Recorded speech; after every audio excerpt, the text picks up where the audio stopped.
saat ini sih mereka datang ke sini hanya nonton pertunjukan saja yang kebetulan setiap hari kita ada pertunjukan yang reguler di jam 15.30 dan itu wisatawan yang datang yang kebanyakan tamu-tamu turis asing biasanya mereka yang udah dibawa langsung sama travel yang sudah kerjasama dengan Sawang Bejo gitu.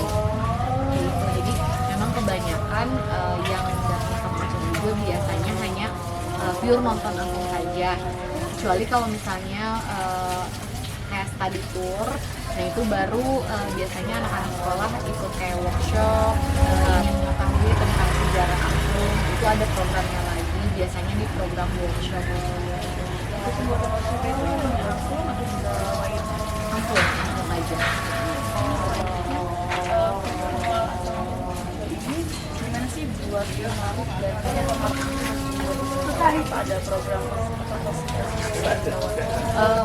fasilitas khusus yang ditawarkan sih lebih ke budaya ya, pertunjukan budaya seperti tadi. Jadi si audiens itu yang datang sama Angklung Bejo jadi tidak hanya duduk nonton saja, tapi dilibatkan untuk bermain angklung bersama, terus diajak nari sama-sama, nyanyi sama-sama oleh murid-murid dari Sawang Bejo.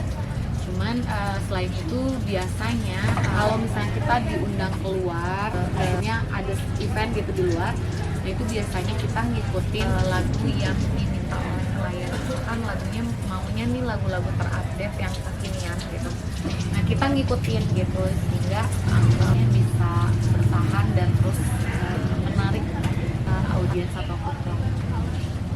soal Angklung Bejo ini menilai kepuasan wisatawan itu selama mengunjungi Sawang Bejo itu gimana?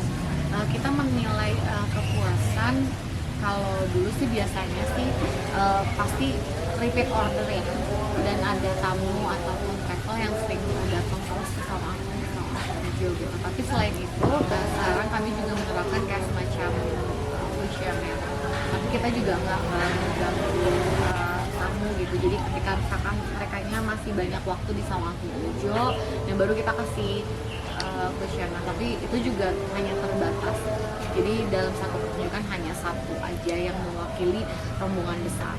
Berarti itu salah satu atribut untuk jadi puas atau tidak puas? Iya, betul. Dan bisa dilihat juga ketika kita greeting kan ada kita rekam juga gitu. Kan biasanya si audiensnya kalau puas, biasanya mereka suka ngomong. Itu berarti untuk di sosial media juga ya? Iya, di sosial media juga kita aktif, lebih di Instagram, TikTok, kita aktif juga gitu. Dan kalau misalnya mau mengetahui tentang informasi Sawang Bejo, jadwal-jadwalnya itu bisa mantengin terus di Instagram Sawang Bejo.